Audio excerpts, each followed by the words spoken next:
मैत्रिणींनो नमस्कार. वनिता मंडळ या कार्यक्रमात मी ऐश्वर्या पटवर्धन आपलं मनःपूर्वक स्वागत करते. मैत्रिणींनो, वनिता मंडळ या कार्यक्रमात आज आपल्या भेटीला आल्या आहेत उद्योजिका अर्चना पवार. मॅडम, तुमचं आकाशवाणी सांगलीच्या स्टुडिओत खूप खूप स्वागत. नमस्कार, थँक्यू सो मच. मॅडम, सुरुवातीलाच आपण जाणून घेऊया तुमच्याकडून की जिल्हा उद्योग केंद्राकडून 15 ऑगस्टला तुम्हाला पुरस्कार मिळाला. तर हा पुरस्कार काय होता आणि याचं स्वरूप कसं होतं? अच्छा, हा जो पुरस्कार होता हा बेस्ट लघु उद्योजक पुरस्कार होता आणि त्याच्यासाठी मी एक 7-8 महिन्यापूर्वी मी अप्लाय केलेला होता. बरेच इथले लोकलचे इंडस्ट्रियलिस्टनी अप्लाय केलेला होता. त्याच्यामध्ये DICची म्हणजे जिल्हा उद्योग केंद्राची एक कमिटी असते. ते लोक रिक्वायर्ड डॉक्युमेंट्स सगळे आमच्याकडून घेतले जातात आणि त्याच्यावरती स्क्रुटिनी होते इथे. त्यानंतर फॅक्टरी व्हिजिट होते. फॅक्टरी व्हिजिटमध्ये सगळ्या गोष्टींची पडताळणी केली जाते, क्रॉस व्हेरिफिकेशन केलं जातं. नंतर ते मुंबईला जातं आणि मग तिथे त्याची स्क्रुटिनी केली जाते आणि त्यानंतर त्याचं सिलेक्शन केलं जातं. तुम्ही व्यवसाय इतका छान चालवता, तर तुमचं स्वतःचं शिक्षण कसं काय झालंय त्याबद्दल काय सांगाल? माझं प्रॉपर गाव मालगाव आहे. मी 10th पर्यंत तिथं गावामध्येच होते. मराठी मीडियम स्कूलला माझं एज्युकेशन झालेलं आहे. त्यानंतर मी 12th पर्यंतचं शिक्षण BA मध्ये मिरजमध्ये केलं आणि त्याच्यानंतर माझं ग्रॅज्युएशन जे झालं ते विलिंग्डन कॉलेज सांगलीमध्ये झालं. तिथं माझं BA इंग्लिश हे स्पेशलायझेशन होतं आणि ग्रॅज्युएशन नंतर मी माझं MBA कम्प्लीट केलं. त्याच्या इन बिटवीन MBA आणि ग्रॅज्युएशनच्या मध्ये मी 1-2 कोर्सेस केले होते, कम्प्युटर PGDCA वगैरे. बट त्याच्यामध्ये ते करताना माझ्या लक्षात आलं की माझा ह्यामध्ये फार काही इंटरेस्ट नाहीये. त्यामुळे मग मी फील्ड चेंज करून मी MBA फायनान्समध्ये माझं पोस्ट ग्रॅज्युएशन कम्प्लीट केलं. MBA केला म्हणजे डोक्यात फिक्स होतं की आता आपण व्यवसाय करू किंवा करूया. तर तुमच्या आत्ताच्या व्यवसायाचं स्वरूप कसं आहे? ऍक्च्युली मी MBA केलं होतं म्हणजे डिग्री पॉइंट ऑफ व्ह्यू केलेलं होतं. तेव्हा व्यवसाय हा विषय माझ्या अजिबात डोक्यामध्ये नव्हता.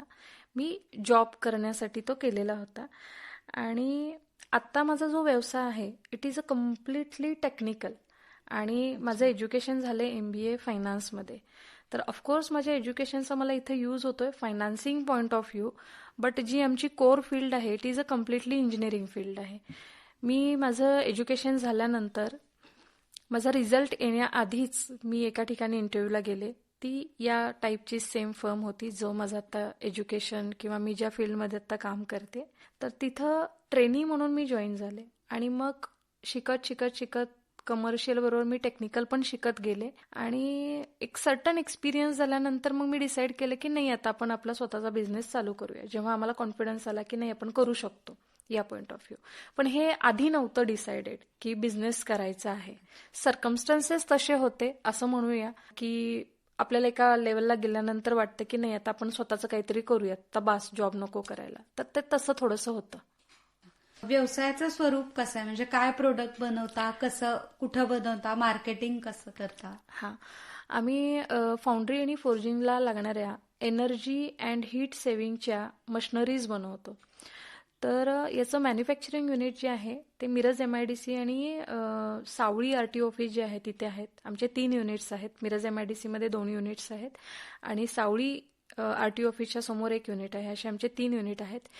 तिन्ही युनिटमध्ये सेम टाईपचं प्रोडक्शन होतं. हीट ट्रीटमेंट फर्नेसेस, लॅडल पिटर्स, ओव्हन्स हे सगळं कस्टमाइज बनवतो. म्हणजे ॲज पर कस्टमर रिक्वायरमेंट आम्ही त्याचं कस्टमायझेशन करतो. आमच्याकडे त्याच्यासाठी स्वतःची टीम आहे. आम्ही 125 लोक काम करतो आमच्या तिन्ही ब्रँचेसमध्ये मिळून.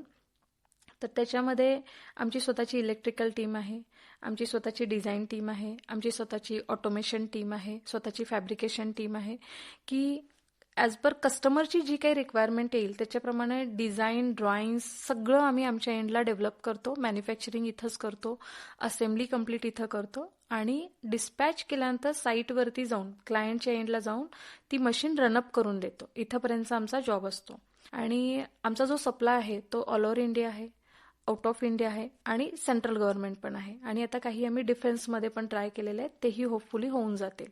ठीक आहे मॅडम, तुमचा बिझनेस एवढा मोठा आहे, साधारण 30 कोटीचा टर्नओव्हर वगैरे आहे त्याचा. तर एवढा मोठा बिझनेस सांगलीत करतोय आपण. एखाद्या मेट्रो सिटीकडे वळावं किंवा मोठ्या सिटीमध्ये जाऊन तो एस्टॅब्लिश करावा असं नाही का वाटलं? सांगलीतच थांबावं असं का वाटतंय? ॲक्च्युली काय आहे, आमचा जो बिझनेस आहे हा ग्लोबली चालतो. म्हणजे त्याला असं पर्टिक्युलर हे नाही आहे की याला लोकल मार्केटच आहे, याच एरियामध्ये आपण बिझनेस करायला पाहिजे तरच आपल्याला मार्केट जनरेट होईल असं नाही. रादर आमची एक टूरच आम्ही जातो कुठे एखाद्या मशीनसाठी 2,000-2,500 3,000 किलोमीटर आम्हाला ट्रॅव्हल करावं लागतं. मग ते सांगलीत आहे का किंवा पुण्यात आहे, मुंबईत आहे, यानं काही फरक नाही पडत तसा. पण बाकीच्या मॅनेजमेंट पॉईंट ऑफ व्ह्यू सांगलीमध्ये राहणं आमच्यासाठी बेनिफिशियल आहे. एक मॅनपॉवर इझिली अवेलेबल होते. मॅनपॉवर कॉस्ट तुमची सांगलीमध्ये कमी आहे. आज जर 3 प्लांट मला पुण्यामध्ये, मुंबईमध्ये किंवा आणखीन कुठल्या मेट्रो सिटीमध्ये इस्टॅब्लिश करायचे असेल, लँड, मॅनपॉवर कॉस्ट आणि हे सगळं जे होतं हे फार एक्सपेन्सिव्ह होत होतं. म्हणून आम्ही डिसिजन घेतलेला होता इनिशियली की आधी आम्ही सुरुवात करताना एका युनिटपासून केली, डेव्हलप करत करत आता आम्ही 3 युनिटवरती गेलो. पण हे सुरुवातीला सुद्धा 1 युनिटचा वरती जे काही एक्सपेन्सेस करायचे होते ना, तर ते कम्पेअरली मेट्रो सिटी आणि सांगलीमध्ये खूप कमी बसतात कम्पेअरली. सो आमचा असा बिझनेसच नाहीये की लोकलमध्येच मटेरियल जाणार आहे, तिथंच आपलं शॉप पाहिजे किंवा वर्कशॉप पाहिजे, असं काहीच नाहीये. All over India, out of India आम्ही इथं राहून सुद्धा आम्ही करू शकतो. म्हणून आम्ही सांगली डिसिजन प्रेफर केलं की आपल्याला सांगलीमध्ये थांबायचं आहे. एवढा मोठा व्यवसाय करताना कुणाची तरी सोबत असणं गरजेचं आहे. तर या व्यवसायात मिस्टरांची सोबत आहे का, आणि यासोबतच आणखीन कोण कोण मदत करतं घरातले? 1000% मिस्टरांची सोबत आहे. आम्ही दोघांनी मिळूनच हा बिझनेस स्टार्ट केलेला आहे. ठीक आहे. कम्प्लीट मार्केटिंग ते बघतात. ते ऑल टाइम ट्रॅव्हल करतात. म्हणजे खूप रेअर आम्ही एकमेकांना भेटतो.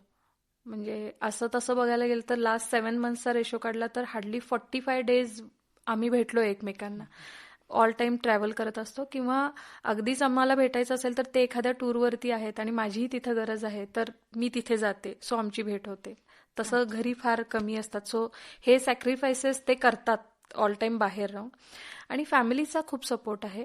माझ्या माहेरचाही खूप सपोर्ट आहे आणि सासरचाही खूप सपोर्ट आहे.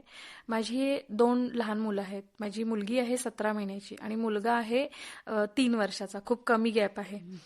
तर माझे आई वडील त्यांना ऑल टाइम बघतात. म्हणजे घरी ऑफकोर्स मेड वगैरे आहे, नॅनी आहे बाळासाठी, पण फॅमिली मेंबर्स असणं खूप फरक पडतो. माझी छोटी छोटी बाळं आहेत आणि मी पण टूरवरती असते बऱ्याच वेळा. तर माझे आई वडील बघतात. ओकेजनली वर्षातून 2-3 वेळा माझे सासू सासरे पण येतात, तेही थांबतात मुलांच्या बरोबर. त्यामुळं फॅमिली सपोर्ट 100% आहे यामध्ये. अदरवाईज आम्ही दोघंही पुढं बघून काम नाही करू शकत. मुलांच्याकडे कोण जर बघणारं नसेल तर पॉसिबल नाही हे सगळं करणं.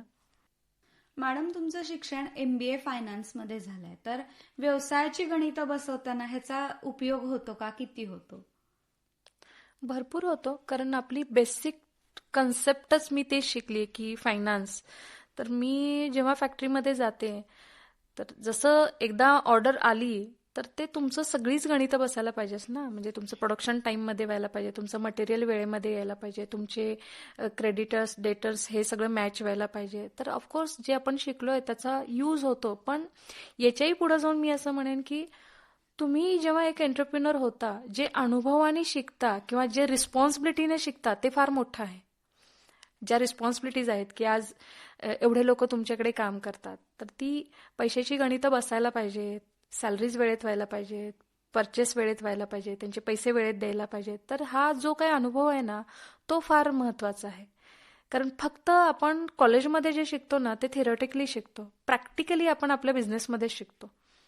आपल्याला माहिती असतं की आपल्याला मंथमध्ये एवढे पैसे आणावेच लागणार आहेत, मग त्याच्यासाठी काय करायचं हे रिस्पॉन्सिबिलिटीने शिकतो. असं म्हणजे माझा इंडिव्हिज्युअल जो मला जे वाटतं ना ते मी सांगते की अनुभवाने माणूस खूप शिकतो. व्यवसाय म्हटलं की चॅलेंजेस तर येतात, तर एवढ्या मोठ्या व्यवसायाला चॅलेंजेस ही खूप मोठीच असणार. बरोबर. तर काय प्रकारचे चॅलेंजेस येतात आणि तुम्ही त्यांना कसं फेस करता? चॅलेंजेस बरेच येतात.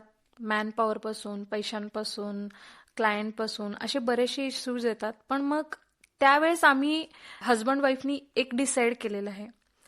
मॅनपॉवरचा प्रॉब्लेम असू दे, पैशांचा प्रॉब्लेम असू दे, ऑर्डर्सचा प्रॉब्लेम असू दे, किंवा बऱ्याच वेळा असं होतं की आम्ही ऑर्डर्स घ्यायला जातो आणि तिथं इंटरनल काहीतरी पॉलिटिक्स असतं आणि खूप मोठे ऑर्डर्स आमच्या हातून लूज होतात. काहीही असेल, बट हे सगळं बिझनेस आम्ही शून्यातून उभं केलेलं आहे. तर आमच्या दोघांचं एक आहे की शो मस्ट गो ऑन. थांबायचं नाही, त्याला अल्टरनेट जे काही सबस्टिट्यूट आहेत ते करायचे आणि मूव्ह ऑन व्हायचे. म्हणजे 2018 पासून आतापर्यंत आम्हाला असे खूप प्रॉब्लेम्सेस आले.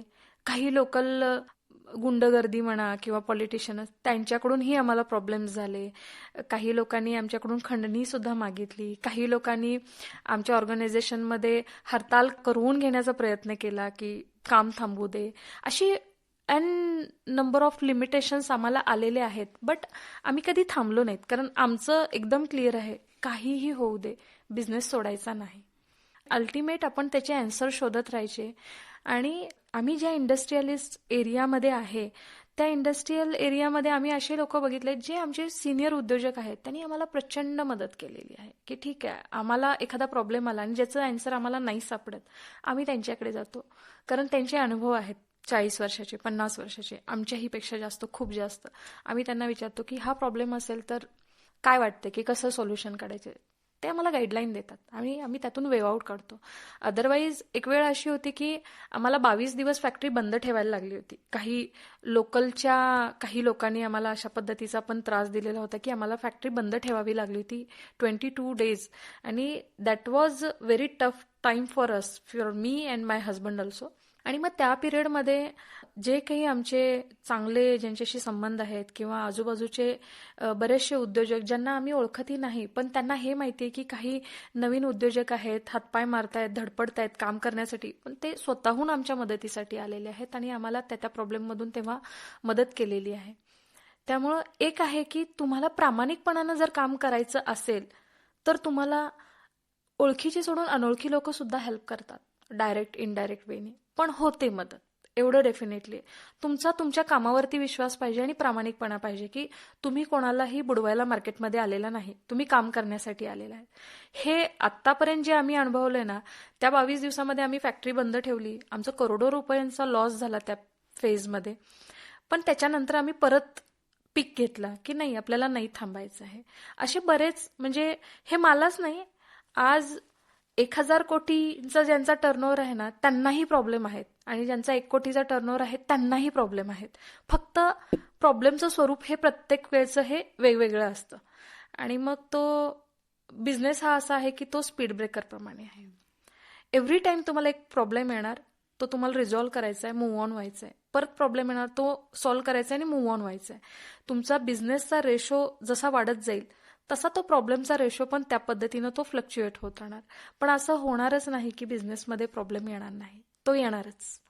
मग तो पैशाचा असेल, मॅनपॉवरचा असेल किंवा ऑर्डर्सचा असेल किंवा आणि N number of XYZ issue असेल, पण येतोच प्रॉब्लेम. म्हणजे what I experience in last 6 years ते मी तुम्हाला सांगते. MBA झाल्यानंतर व्यवसाय आणि नोकरी ह्या दोन्ही गोष्टी तुम्ही एक्सपिरियन्स केल्या. हो. त्यातला तुमच्या दृष्टीनं फरक काय आहे किंवा बेटर काय आहे किंवा ह्या दोन्ही बद्दल काय सांगाल? माझं ऍक्च्युली काय आहे, मी बेसिकली शेतकरी फॅमिलीमधून आली आहे. बिझनेस हे माझ्या अजिबातच कधी विचारामध्ये नव्हतं की आपल्याला बिझनेस करायचा आहे. एक होतं की एक डिग्री घ्यायची, चांगलं एज्युकेशन करायचं आहे, नंतर जॉब करायचा आहे, या पॉइंट ऑफ व्ह्यू माझं करिअर चालू झालेलं होतं. पण जेव्हा मी जॉब करत होते आणि मला काही चांगले एक्सपिरियन्स आले, काही वाईट एक्सपिरियन्स आले. आता जिथं शिकले त्यांच्याविषयी मी वाईट काही बोलायला नाही जाणार, बट तिथं मला काही अशा ट्रीटमेंट्स मिळाल्या की मला असं वाटलं की नाही, मला आता एम्प्लॉयमेंटमध्ये नाही राहायचंय, मला स्वतःचं हे करायचंय. मग मी असं म्हणेन की आज माझा बिझनेस जर सेट होत असेल, त्याही गोष्टीला काही लोकांनी नेगेटिव्ह जे काही केलं किंवा त्या पद्धतीने वागले की सो मी थोडीशी इन्फ्लुएन्स झाले की नाही, आपण कितीही केलं तरी नाही होत आहे, त्या पद्धतीनं वर्कआउट नाही होत आहे. तर मग मी बिझनेस पॉइंट ऑफ व्ह्यू विचार करायला लागले आणि डेफिनेटली मला असं वाटतं की उद्योजक म्हणून माझी लाईफ खरंच खूप चांगली आहे. जॉब करतानाही प्रॉब्लेम्स यायच्या, अडचणी यायच्या, आज उद्योजक म्हणून पण प्रॉब्लेम्स येतात, अडचणी येतात, पण आज एक आपण इतक्या लोकांना एम्प्लॉयमेंट देतो, त्यांचं आपण घर सांभाळतो किंवा आपण तेवढं करू शकतोय, समहाऊ गॉड ग्रेस आहे, फॅमिली सपोर्ट आहे म्हणून, तर ही एक चांगली फिलिंग आहे की आपण हे करू शकतोय. आणि एका युनिटचे 3 युनिट झाले, अजून मॅनपॉवर वाढवावी किंवा अजून डेव्हलपमेंट हवी. बऱ्याच लोकांना असं होतं की कोण मला सांगतं की अरे आमच्या यांना जॉब नाही आहे, तू बघशील का? तर मग मला असं वाटतं की बा ठीक आहे, आपल्याला काही करता येत असेल तर आपण ते करूया. हे मी एम्प्लॉयमेंटमध्ये असताना हे सगळं मला फिजिबल नव्हतं. आत्ता मला त्या सगळ्या गोष्टी फिजिबल आहेत. त्यामुळं माझा आत्ता बिझनेसचा बेस हा आहे की मी जॉब केलेला आहे, मी एक अनुभव घेतलेला आहे, मी रॉ म्हणून यामध्ये नाही आले. माझा एक सर्टन एक्सपिरियन्स झाल्यानंतर मी आज बिझनेस सांभाळू शकते. त्यामुळे बेसिक एक्सपिरियन्स आयदर तुम्ही तुमच्या स्वतःच्या बिझनेसमध्ये घ्या, त्यातून काहीतरी ग्रो करा, किंवा तुम्ही एम्प्लॉयमेंटमध्ये जावा, तिथे एक्सपिरियन्स घ्या, मग तुम्ही बिझनेसमध्ये उडी मारा. बट मी असं सांगेन की छोटाही असू दे, पण तुम्ही स्वतःचं काहीतरी चालू करावं. आज व्यवसायामध्ये बरेचसे परप्रांतीय वर्कर असतात, तर या परप्रांतीयांचा काही वेळेला एक वाईट अनुभव येतो की ते निघून जातात ऍडव्हान्स घेऊन वगैरे. तर तुमच्याकडे परप्रांतीय आहेत का? मॅक्झिमम परप्रांतीय आहे आणि खूप चांगला एक्सपिरियन्स आहे. 2018 पासून माझ्याकडे आमची जी फॅब्रिकेशनची टीम आहे तर ती सगळी ही UP अँड बिहारची आहे. तर आम्ही त्यांच्यासाठी रूम्स बांधून दिलेले आहेत आणि ते लोक आमच्याच प्रिमायसेसमध्ये राहतात. वर्षातून 2 वेळा ते जातात. मॅक्झिमम एकदा काहीतरी त्यांची फॅमिलीसाठी म्हणून जातात आणि होळीच्या वेळेस मॅक्झिमम लोक घरी जाऊन येतात. ठीक आहे, हे सोडलं तर पैसे घेऊन गेलेत, बुडवलेत किंवा हे केलेत असा मला कधी अनुभव नाही आलेला. म्हणजे असं म्हणा की 100मध्ये it is a 0.1%, 99% it is a very clean business आणि आम्हाला खूप सपोर्ट होतो. रादर मी असं म्हणेन की जितकं काम ते लोक करून देतात समहाऊ आपले लोकल मधून तेवढं वर्कआउट नाही होत. म्हणजे आपल्या इथे काय होतं, हे फेस्टिवल आहे, रिलेटिव्हकडे जायचं आहे, फंक्शन आहे, हे आहे ते आहे, म्हणून आपल्या लोकांच्या ज्या सुट्ट्या पडतात कम्पेअरली, त्या लोकांचा एकच मोठं आहे की मला 6 महिन्यानंतर घरी जायचंय तर 6 महिने मी फक्त कामच करणार. तर त्याचा बेनिफिटच होतो ऍक्च्युली. त्यामुळे आम्हाला त्याचा प्रॉब्लेम कधी नाही आला. मॅक्झिमम टीम आमची बाहेरची आहे. रादर फर्स्ट कोविड, सेकंड कोविडमध्ये सुद्धा आम्ही त्यांना घरी नाही जाऊन दिलेलं. ते लोक काही जवळपास माझ्याकडे 12 ते 15 लोक कोविड पॉझिटिव्ह होते. आम्ही त्यांना फॅक्टरीमध्येच आयसोलेशन वॉर्ड केलेले होते. त्यांना आम्ही फॅक्टरीमध्येच ठेवून घेतलेलं होतं. त्यांच्या घरीही आम्ही पैसे पाठवलेले होते. त्या मुलांची अशी एक लेवल झाली होती की आता कोविडमध्ये आम्ही कदाचित नाही राहणार, तर मग आम्ही आमच्या गावाकडे जातो. तर त्यावेळेस आम्ही त्यांना सांगितलं की तुम्ही इथेच राहा फॅक्टरीमध्ये, तुमची सगळी आम्ही ट्रीटमेंट करू, तुमच्या घरी आम्ही पैसे पाठवून देऊ, पण तुम्हाला घाबरण्याची गरज नाही. त्या लोकांना आम्ही कोविडमधून सुद्धा आम्हाला जेवढी जमेल त्या पद्धतीनं आम्ही करून त्यांना क्युअर केलं. ती मुलं ऑल टाईम फॅक्टरीमध्ये होते. पहिल्या 3 महिन्याचा लॉकडाऊन होता तर आम्ही त्यांना टीव्ही वगैरे लावून पण दिलेला होता. ते काय करणार ते लोक बसून, तर तुम्ही रिलॅक्स राहा, टीव्ही बघा, खा. त्यांचं सगळं जेवण वगैरे आम्ही गेटवरती पोच करायचो. आम्हाला absolutely it is like family feeling. आम्हाला असं नाही वाटत की ते वर्कर्स आहेत, ते पैसे घेतील निघून जातील, नाही. इव्हन काही एमर्जन्सी झाल्या तर मी स्वतः कोणाच्या घरी काही सडन डेथ झाली आहे, आमचा खूप जुना वर्कर आहे, तर मी स्वतः त्यांचे 50-50 हजारचे तिकीट्स काढलेले आहेत फ्लाईटचे आणि आम्ही त्यांना घरी पाठवलेले आहेत. पण आम्ही हा नाही विचार करत की इतके पैसे इन्व्हेस्ट करतोय तो परत नाही येणार, असं नाही झालेलं. They are very honest. मगाशी तुमच्या बोलण्यात आलं की टूरवरती तुम्ही असता, मिस्टरही असतात, हो, तर तुम्हालाही टूर कराव्या लागतात, प्रवास अनेक ठिकाणी करावा लागतो. तर ही जर्नी कशी असते आणि याचा एक्सपिरियन्स कसा असतो? खूप चांगली असते. ठीक आहे, आणि एक्सपिरियन्स खूप चांगला असतो. म्हणजे तुम्ही 1 महिना घरामध्ये किंवा ऑफिसमध्ये काम करून जितकं शिकता, तुम्ही 4 दिवसाच्या टूरवरती तेवढं शिकता, कारण तुम्ही तेवढ्या लोकांना भेटता. फॅक्टरीमध्ये तुम्ही तुमचे जे काही स्टाफ आहेत, तुमचे वर्कर्स आहेत त्यांना भेटता. तुम्ही जेव्हा एखाद्या कंपनीमध्ये भेटायला जाता तेव्हा तुम्हाला वेगवेगळ्या टाईपचे लोक भेटतात आणि त्यांच्याकडून बरंचसं शिकायला पण मिळतं. So it is a good experience. Means मी तसं खूप ट्रॅव्हलिंग करते आणि मला कधी असं नाही वाटलं की अरे आपण इकडे नको जायला, तिकडे नको जायला. It is a all time very good experience. ह्या टूरमध्ये असताना किंवा एकूणच बिझनेस करताना हाय अथॉरिटीची भेट होते, एकदम मोठ्या पदांवरच्या व्यक्ती किंवा मोठमोठ्या व्यक्तींची भेट होते, तर याचा अनुभव कसा आहे? खूप चांगला एक्सपिरियन्स आहे. आणि मला जो एक्सपिरियन्स आलाय ना, जितकी मोठी व्यक्ती ना तितकी ती डाऊन टू अर्थ असते. ठीक आहे, आणि माझा एक असाही एक्सपिरियन्स आहे की जेव्हा आपण त्या व्यक्तीला भेटतो आणि ज्या टॉपिकसाठी गेलेला असतो ना, ते तेवढंच डिस्कशन होतं, म्हणजे फक्त कामाचं डिस्कशन होतं आणि 4 गोष्टींची लेनदेन होते नॉलेज पॉइंट ऑफ व्ह्यू. तर तो मी नेहमी प्रयत्न करते की जेव्हाही कुठल्या ऑर्गनायझेशनमध्ये जाईन तर तिथली जी हाय अथॉरिटी असेल, XYZ जी कोणी असेल, कदाचित मॅनेजर असतील, कदाचित ओनर असेल की ज्यांच्याकडे त्या अथॉरिटीज असेल, तर आम्ही ट्राय करतो की आम्ही त्यांना भेटावं. कारण जेव्हा ऑर्डर पॉइंट ऑफ व्ह्यू जातो तर ऑर्डर तिथंच क्रॅक होतात. ते लोक सिन्सिअर असतात कम्पेअरली, की एखादा वेंडर आलेला आहे तर त्यांच्याकडून काय घ्यायचं आणि ते कसं फायनलाइज करायचं आहे. तर it is a good experience. सगळ्याच महिलांमध्ये मॅनेजमेंटचं टॅलेंट असतंच. मल्टीटास्किंग तर त्या करतच असतात. बरोबर. कुटुंब सांभाळायचंय, बिझनेस बघायचाय, घर बघायचंय, त्याच्या बरोबरीनं आणखीन बऱ्याच गोष्टी. म्हणजे नोकरी करणारी बाई तर अगदी वेळेचं गणित तिचं फिक्स असतं. तर मल्टीटास्किंग करणं किंवा मॅनेजमेंट करणं हे अगदी बाळकडूच असतं. तर हे जे मल्टीटास्किंग आहे तर ह्याचा तुम्हाला बिझनेसमध्ये कसा उपयोग होतो? ऑल टाइम मल्टीटास्किंग करावं लागतं.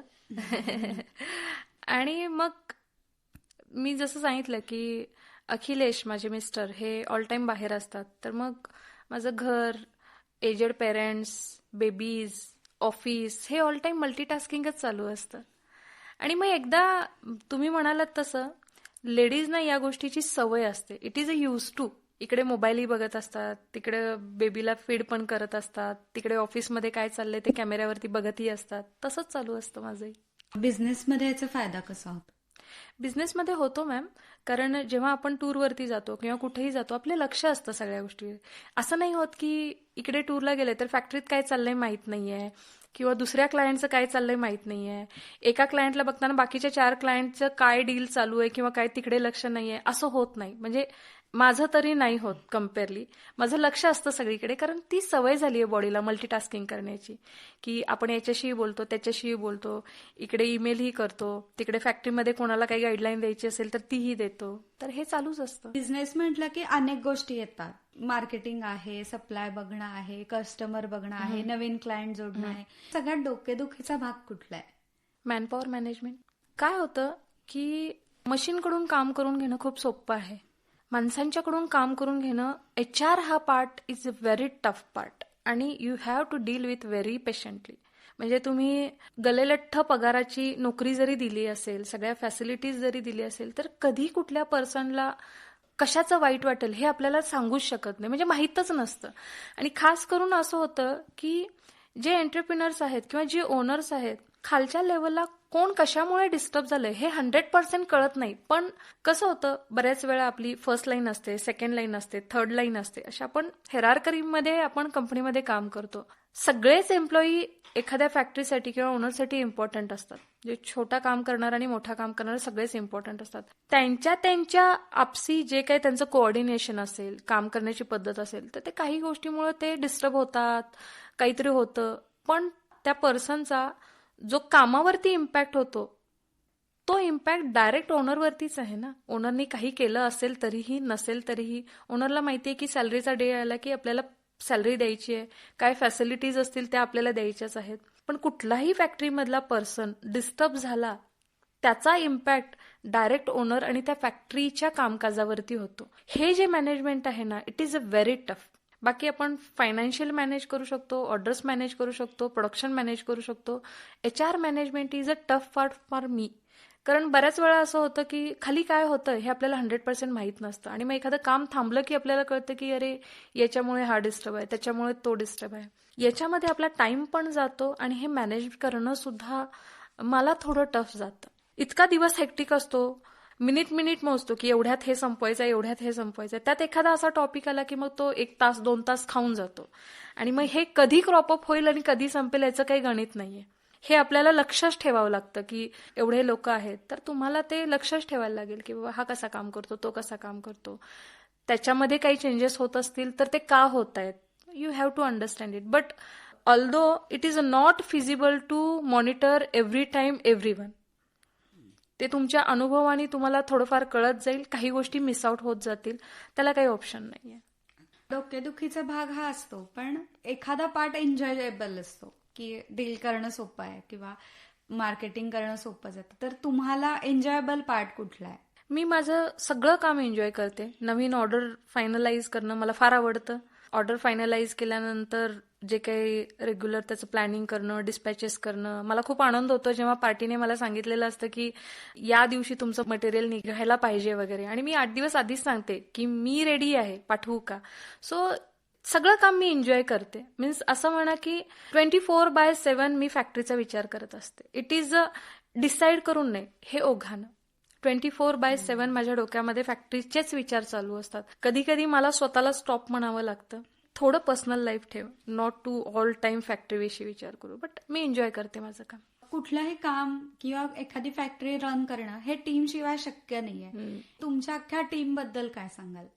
माझी टीम खूप चांगली आहे, खूप मस्त आहे. ऍक्च्युली जी काय आमची फॅक्टरी आहे, आमचं कामकाज आहे, आमचं इथं जेवढं काम करावं लागतं तेवढं बाहेर जाऊन मशीन्स चालू करावे लागतात, आणि थोडंसं हीटशी रिलेटेड आहे तर थोडी रिस्क पण असते त्याच्यामध्ये. तर आमची टीम फार सपोर्टिव्ह आहे, काम पण खूप चांगलं करते. बरेचसे असे इन्सिडेंट आहेत की जेव्हा मला माझी टीम सांगते की मॅडम तुम्ही नका टेन्शन घेऊ, मशीन रनअप करणे ही आमची रिस्पॉन्सिबिलिटी आहे, we will take care it. 2018 पासून 2023 मध्ये इतक्या टेन्युअरमध्ये आम्हाला 2 चांगले अवॉर्ड्स भेटले. It is because of my team चांगलं काम करते म्हणून. आम्ही हजबंड वाईफ फक्त चांगलं काम करून उपयोग नाहीये ना. आमची सेकंड लाईन त्या लेवलची आहे की ते लोक काम करतात म्हणून हे पॉसिबल आहे. सेकंड लाईन असू दे, थर्ड लाईन असू दे, जसं आमचा कॉन्ट्रॅक्टर आहे, यांना आम्ही फक्त सांगतो की आम्हाला हे मशीन इतक्या दिवसात पाहिजे, दे विल टेक केअर. काही काही वेळा बिझनेस सिच्युएशनच अशा येतात की एखादा कठोर निर्णय घ्यावा लागतो ऍज अ मॅनेजर किंवा ऍज अ ओनर म्हणून. तर त्याबद्दल काय सांगाल की मग कसं मॅनेज केलं जातं कामगारांना वगैरे? ऍक्च्युली काय आहे, असे डिसिजन्स घ्यावे लागतात आणि मीही घेतलेले आहेत. पण मी ट्राय करते की XYZ कोण एम्प्लॉई असेल आणि मग मला त्याच्याविषयी जर डिसिजन घ्यायचं असेल तर मी फर्स्ट सेकंड चान्स देते. I tried from my level. Me counselling करते त्यांचं. मी माझ्या बिझनेसमध्ये हे नेहमी फॉलो करते की मला त्यांच्याकडून जे एक्सपेक्टेशन आहेत ते मी त्यांना समोर बसवून माझ्यासमोर 1:1 सांगते की आय एम एक्सपेक्टिंग दिस तुझ्याकडून. तुला माझ्याकडून काय एक्सपेक्टेशन असेल, salary point of view, any, तू मला सांग. It is a very clear deal की तू मला इतकं काम दे, मी तुला एवढे पैसे देतील. ते व्हायला पाहिजे. त्यात काय अडचणी असतील तर समजून घेते. 1-2 चान्स देऊन पण जर नाही होत असेल तर थर्ड टाइम मी त्यांचा डिसिजन घेऊन रिकामी होते की ओके आता आपलं नाही होणार. कारण ultimately show must go on, काम चालू राहायला पाहिजे आणि मग मी असेच लोक कॅरी फॉरवर्ड नाही करू शकत. तुमची जी इंडस्ट्री आहे त्यात स्त्रियांपेक्षा पुरुषांची संख्या जास्ती आहे. त्यात एक महिला म्हणून काम करणं किंवा एक बॉस म्हणून काम करणं कसं वाटतं? It is a very good feeling. बऱ्याच ठिकाणी मी जाते आणि मग असे काही प्रोग्राम्स असते, मी एकटीच असते. ऍज अ लेडीज मी एकटीच असते, बाकी सगळे जेंट्स असतात. तुम्हाला बाहेर जाऊन काम करावं लागतं. मग प्रत्येक लेडीजना ते पॉसिबल नाही होत. मग ते एक रिझन आहे. माझ्याकडे परचेसमध्ये लेडी आहे, अकाउंटमध्ये लेडी आहे, 3 लेडीज आहेत माझ्याकडे आणि मी चौथी आहे. त्यांना अशीच कामं दिलेली आहेत की मॉर्निंगला येतील, इव्हनिंगला निघून जातील. आणि मॅक्स माझ्याकडे जेंट्स आहेत, कारण ट्रॅव्हल खूप करावं लागतं. मग तुमचं ट्रॅव्हलचं शेड्यूल नसतं, डे नाईट कधीही असतं. तुम्ही 4 दिवसासाठी जाता आणि तुम्ही 1 महिन्यानी परत येता, हे असं मॅक्स टाइम होतं. असंही होतं, म्हणजे माझं स्वतःचं पण होतं की मी ठरवते की मी 2 दिवसात परत येणार आणि मी 10 दिवस परत येत नाही, असं माझंही होतं. मग हे सगळ्या लेडीजना पॉसिबल नाहीये ना. त्यामुळे याच्यामध्ये थोडी लेडीजची संख्या कमी आहे. मार्केटिंग पॉईंट ऑफ व्ह्यू किंवा बाहेर फिरण्याच्या पॉईंट ऑफ व्ह्यू तुम्हाला लेडीज कुठे मिळतील? शॉप फ्लोअरला ज्यांचा परमनंट जॉब आहे, कुठेही जायचं नाही आहे, किंवा परचेसमध्ये सिटिंग जॉब आहे मॉर्निंग टू इव्हनिंग, अकाउंटमध्ये, तिथं लेडीज मिळतील. पण एंटरप्रिनर्स म्हणून या लाईनमध्ये लेडीज खूपच कमी आहेत. रादर गेले कित्येक वर्षात मी भेटलेच नाहीये की फर्नेस लाईनचीच एक ओनर आहे आणि आम्ही भेटतोय आणि बोलतोय आणि डिस्कशन होते, असं नाहीच झालेलं. गेले कित्येक वर्षामध्ये फार कमी लेडीज काम करतात त्यामध्ये. एक बॉस आणि एक टीम लीडर ह्याच्यात काय फरक जाणवतो आणि तुम्हाला काय बनणं आवडतंय? ऍक्च्युली पूर्वी जॉब माझा प्रोफाईल राहिलेला आहे, मी जॉब केलेला आहे ना, त्यामुळे आता एंटरप्रेन्योर जरी झाली असेल तरी माझ्यामध्ये असं बॉसिंग हा प्रकार माझ्यामध्ये फार नाहीच आहे असं म्हणू शकतोय. मी माझ्या पूर्वीच्या जॉब टेन्युअरमध्ये जे एक्सपिरियन्स घेतले आणि when I was working for someone, तेव्हा मला असं वाटायचं की माझ्या बॉसनी मला कधीतरी हे विचारायला हवं किंवा माझ्याकडून काय कामाचे एक्सपेक्टेशन्स आहेत ते सांगायला हवेत. माझं कुठं चुकलं असेल तर ते मला एक्सप्लेन करायला हवं. जे जे मी सफर केलेले आहे, मी ट्राय करते की माझ्या एम्प्लॉईने ते सफर होऊ नये किंवा त्यांना तो त्रास होऊ नये. त्यामुळं बॉस आणि एम्प्लॉई असा आमच्यामध्ये फार आम्ही फरक नाही ठेवलेला. आम्ही सगळे एकत्र खातो, पितो, बसतो, फिरतो. खूप फ्रेंडली लेवलला आमच्या गप्पा असतात. हां, कामाच्या ठिकाणी काम असतं. आणि मी जॉब करत असताना बरीचशी टीम जे आम्ही काम करत होतो, बरेचसे लोक आता आमच्याकडे पण आहेत. कारण सेम इंडस्ट्री असल्यामुळे लोक इकडे तिकडे होत असतात. पूर्वी ज्यांच्याबरोबर मी कलिग म्हणून काम केले होते, आज माझ्याकडे ते एम्प्लॉई म्हणून आहेत. त्यामुळं असं नाही होत की आता मी बॉस झाले तर मी बॉससारखं बिहेव. काही फार फरक नाही पडत आहे त्या गोष्टीमुळे. मला असं वाटतं की ओनर आणि एम्प्लॉई यांना काहीच फरक पडत नाही. एम्प्लॉईने कसं काम केलंय यानं जास्त फरक पडतो किंवा ओनरनी त्यांना कसं ट्रीट केलं यानं जास्त फरक पडतं. अदरवाईज मी बॉसच्या चेअरवरती आहे आणि ते एम्प्लॉईच्या चेअरवरती, त्यानं काहीच फरक पडत नाही. तो जर खूप चांगलं काम करत असेल तर मी म्हणेन माझ्या चेअरवरती बस, मला काही फरक पडत नाही. काम होण्याशी मतलब आहे. आपण अनेक गव्हर्नमेंटच्या स्कीम बघतो किंवा व्यवसायाला पुढे चालना देण्यासाठी अनेक स्कीम अवेलेबल आहेत. तर तुम्ही यातल्या सरकारी योजनेचा कुठला फायदा घेतलाय का? गव्हर्नमेंट स्कीमचा CGTMS म्हणून एक प्रोडक्ट आहे, त्याचा मी फायदा घेतलेला आहे आणि त्याचा मला खूप यूज पण झालेला आहे. आणि बऱ्याच उद्योजकांना या स्कीम्स माहीत नाही आहेत. मलाही माहीत नव्हतं. बँकेचे एक कर्मचारी मला भेटायला आले होते आणि मग असंच त्यांनी मला बोलता बोलता सांगितलं की तुम्ही ह्या गव्हर्नमेंटच्या स्कीम युटिलाइज करता का? तर म्हटलं आम्हाला नॉलेजच नाही आहे. तर त्यांनी आम्हाला ते एक्सप्लेन केलं की हे आहे, तुमच्या बिझनेस पॉईंट ऑफ व्ह्यू इतके युजेस होतील आणि तुम्हाला काही मॉर्गेजची गरज नाही आहे. तुम्हाला बँकेकडून एवढे पैसे मिळतात, गव्हर्नमेंट तुम्हाला इतका सपोर्ट करते, इंटरेस्ट रेटमध्ये सपोर्ट करते. आणि मग आम्ही आमचे पेपर्स दाखवले तर ते म्हटले यू आर 100% इलिजिबल फॉर दिस. कारण तुमचे जे काही पेपर्स आहेत, बॅलन्स शीट्स आहेत किंवा तुमचे जे कंपनीचे रेकॉर्ड आहे, it is very good. And मग आम्हाला ह्या सगळ्या फॅसिलिटीज दिल्या अँड त्या आम्ही यूज करतो. आणि आम्हाला जेव्हा आमच्याकडे पैसे कमी जास्त असतात तेव्हा आम्हाला ह्या गव्हर्नमेंट स्कीमचा खूप यूज होतो डेफिनेटली. आणि आता हे ब्रॉडकास्टिंग होणार आहे तर मी सगळ्या उद्योजकांना सांगते, गव्हर्नमेंटची जो CGTMS जो स्कीम आहे ज्याच्यामध्ये तुम्ही तुमच्या बँकांना विचारा, तुम्ही 5 CR पर्यंत बँकेकडून पैसे घेऊ शकता without mortgage. Only you are having good record of your banking. ते पैसे लावून तुम्ही कितीतरी बिझनेस पुढे नेऊ शकता, तुम्ही रेव्हेन्यू जनरेट करू शकता. आणि ह्या गोष्टी तेव्हा आम्हाला माहिती नव्हत्या. आता बऱ्याचशा गोष्टी आम्ही थोडं माहिती करून घेतलेल्या आहेत, पण इनिशियली आम्हाला हे माहिती नव्हतं. मगाशी तुमच्या बोलण्यातून आलं की तुम्ही गव्हर्नमेंटमध्ये प्रोडक्ट दिली आहेत किंवा अनेक प्रोडक्ट एक्सपोर्ट करतात.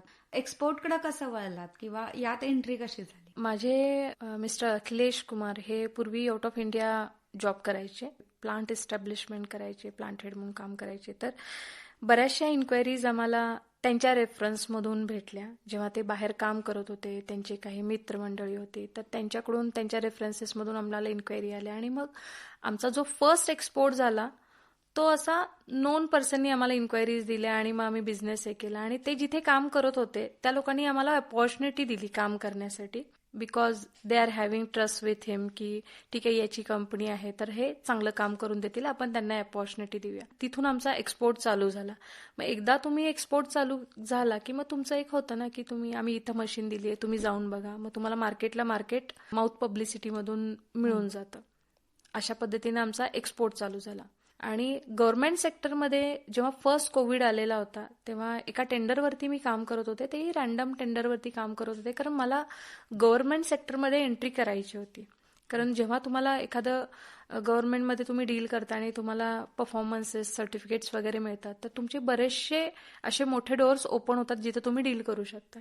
फर्स्ट कोविडमध्ये एका टेंडरवरती मी काम करत होते आणि कोइन्सिडेंटली मी तेव्हा L1 बिडरवरती होते की सगळं झालेलं होतं, टेक्निकली फ्रीज झालेलं होतं आणि L1 पण झालेलं होतं. पण पॅन्डेमिकच्या कंडिशनमध्ये असं झालं की गव्हर्नमेंट तुम्हाला ₹1 पण ॲडव्हान्स नाही देत आणि तुम्हाला तो प्रोजेक्ट कंप्लीट करायचा आहे, प्रोजेक्ट पाठवून द्यायचा आहे आणि त्यानंतर तुम्हाला पैसे क्लेम करायचे आहेत. आणि तेव्हा असं होतं की फर्स्ट कोविड होता आणि मी टेंडरला इलिजिबल झालेले होते. मग तेव्हा आमचं थोडंसं असं झालेलं होतं की गिव्हअप करायचं का? कारण तुम्हाला माहीतच नाहीये की वर्ल्डची कंडिशन होणार काय आहे आणि त्याच्यामध्ये करोडो रुपयांची इन्व्हेस्टमेंट करायची आहे. तुम्हाला तो प्रोजेक्ट करायचा आहे, इन्व्हेस्ट करायचा आहे, पाठवायचा आहे आणि नंतर क्लेम करायचा आहे. मग तेव्हा अशी ड्युअल कंडिशन होती की ऍक्सेप्ट करायचं की सोडून द्यायचं. मग तेव्हा मी डिसिजन घेतला की नाही, we have to accept it. कारण इतके प्रयत्न केल्यानंतर 3-4 महिन्यानंतर आपण रादर 6 महिने I was trying technical clear करायचं and all. 6 month almost I was working on that tender. आणि मग जेव्हा असं झालं की ते फायनलाइज झालं, तुमचं कोविड चालू झालं, मग काय करायचं, मग गिव्हअप करायचं का? तर मग तेव्हा आम्ही डिसिजन घेतला की नाही, अपॉर्च्युनिटी मिळाली आहे, हा जो सिनॅरिओ आहे कोविडचा, हा काही कालांतराने सेटल डाऊन होईल, पण ही अपॉर्च्युनिटी आपल्याला परत नाही भेटणार. So we have to manage it. मग त्या टायमिंगला जेव्हा कोविडचा सिनॅरिओ होता, अख्ख्या जगामध्ये प्रॉब्लेम होते, तेव्हा करोडो रुपयांची रिस्क घेणं म्हणजे it was a major risk होती. कारण आमचाही बिझनेस तसा नवीनच होता. आम्ही 2018ला स्टार्ट केलेलं होतं आणि 2020च्या इनिशियललाच मार्चमध्ये कोविड स्टार्ट झालेला. पण तो आम्ही ब्रेक घेता की नाही, आपण करूयात. आणि मग ती ऑर्डर आम्ही कंप्लीट केली आणि त्याच्यानंतर आम्हाला खूप चांगला स्कोप मिळाला. कारण ते आमचं मशीन खूप चांगलं रनअप झालं. आम्हाला सेंट्रल गव्हर्नमेंटनी एक परफॉर्मन्स सर्टिफिकेट दिलं की it is running in very good condition वगैरे. त्यांनी खूप ग्रँड इनॉग्रेशन केलं, खूप पब्लिसिटी झाली. तो प्रोजेक्ट आम्ही रेल्वेच्या बोगीजसाठी दिला होता की रेल्वेच्या बोगीजचं ॲनेलिंग करायचं होतं आणि 45 meter working lane. It is a खूप मोठा प्रोजेक्ट होता. सो ते मिळालं. मग त्याच्यानंतर त्यांचंच एक दुसरं टेंडर आलं, तर त्यांनी ते आम्हालाच दिलं. परत आम्ही क्वालिफाय झालो.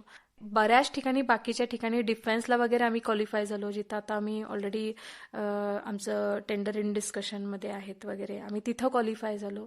ती अपॉर्च्युनिटी जर 2020ला मी मिस आउट केली असती तर नेक्स्ट टाइम तो तसा टाइम येईल, ते कंडिशन त्या परत जुळून यायला, परत क्वालिफाय व्हायला माहीत नाही की किती टाइम गेला असता.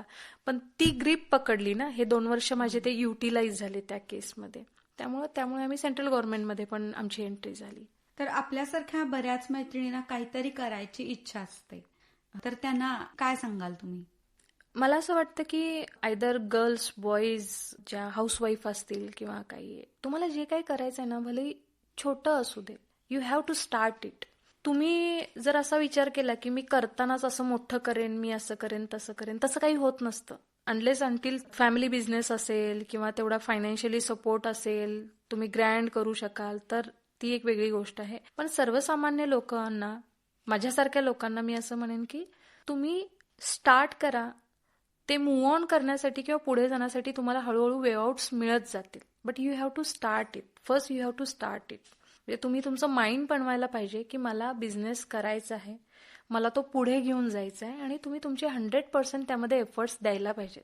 100% तुम्ही काम करायला पाहिजे. असं नाही की मी 8च तास काम करेन, मी 10 तास काम करेन, मग मी 10 तास घरच बघेन वगैरे, नाही. You have to devote it. मग मल्टीटास्किंग तिथे तुमचा टास्क येतो. मग तेव्हा तुमच्याकडे कुठले एक्सक्युजेस असायला नाही पाहिजेत की माझं हे असं आहे तर मी हे असं कसं करू. माझे दोन्ही बेबीज छोटे आहेत. Through out 9 months I was working.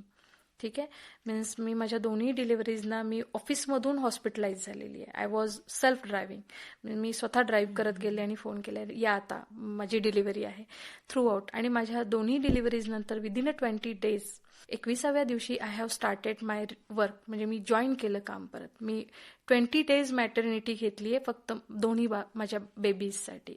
मी तेव्हा माझे एक्सक्युजेस नाही ठेवले की माझं आता मी प्रेग्नेंट आहे, मी काम नाही करू शकत, किंवा आता माझी डिलिव्हरी आहे, मी काम नाही करू शकत, किंवा माझी डिलिव्हरी झाली आहे तर आता मी काम नाही करू शकत.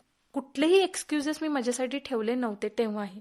आणि मी तेव्हाही ट्रॅव्हल करत होते. मीन्स असं नाही की मी फक्त घरातून काम करते, तेव्हाही मी ट्रॅव्हल करायचे की नाही, मला कामाची गरज आहे ना, तर मी काम करणार. सो प्रत्येक माणसाने, माझे हे काही प्रॉब्लेम्स होते, प्रत्येकाचे काहीतरी वेगळे असतील, त्याच्यासाठी त्यांनी वे आउट काढायचे की काय करायचं आहे. जर तुम्हाला काम करायचं आहे, पुढे जायचं आहे, तर तुमच्या प्रॉब्लेम्सना किंवा तुमच्या ज्या घरगुती अडचणी आहेत त्याच्यासाठी तुम्ही त्याचे वे आउट्स काढायला पाहिजेत. त्याला काही ऑप्शन नाही आहे. तर डेफिनेटली तुमचा बिझनेस असू दे, नोकरी असू दे, ती पुढे जाईल 100%. तर मॅडम, तुम्ही आज आकाशवाणी सांगलीच्या स्टुडिओत आलात आणि तुमच्या बिझनेसविषयी, तुम्हाला पुरस्कार मिळाला त्याच्याविषयी इतकी छान माहिती सांगितली. त्याबद्दल तुमचे खूप मनापासून आभार. आणि पुढच्या तुमच्या सगळ्या ऑर्डरसाठी, पुढच्या वाटचालीसाठी संपूर्ण आकाशवाणीच्या टीमकडून खूप खूप शुभेच्छा. Thank you so much. तुम्ही मला इथं बोलवून सन्मान दिला, बोलवून माझे एवढे सगळे विचार जाणून घेतले, त्याबद्दल मी खूप आभारी आहे. Thank you so much.